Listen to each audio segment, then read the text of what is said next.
It was only a few days ago that India's Aviation Minister Jyotiraditya Scindia tweeted about the skyrocketing domestic airline passenger traffic post-COVID and related it to the country's high growth. On April 30th, India reached a milestone as domestic air traffic hit a record high with 4,56,082 passengers and 2,978 flights taking off on a single day. Days later, a domestic airlines carrier, Go First, filed for bankruptcy after suspending flights for days due to lack of cash. Air carrier Go First Airways on Tuesday filed for insolvency resolution proceedings in the National Company Law Tribunal. It has also suspended its flights for the next 3 days. Go First, owned by the Wadia Group, filed for involuntary solvency on May 2nd, Tuesday, marking the first major airline collapse in India since Jet Airways in 2019.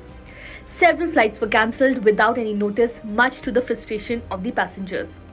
Go First has, however, promised to refund the ticket expenses to the passengers. Following the cancellation of flights, the Directorate General of Civil Aviation (DGCA) issued a show cause notice to the airline for the cancellation. Now let us first understand what is voluntary insolvency. In simple words, voluntary insolvency means that the company has accepted that its business is insolvent. It is a process in which the company says it cannot pay debts and needs help from someone to sort it out. When the company goes insolvent, it can proceed to voluntary liquidation. This process refers to the dissolution of a company with approval from shareholders and creditors of the company. It is a time-bound process which needs to be completed in 270 days from the date of commencement of voluntary liquidation. Now the question is, why did Go First take this drastic step?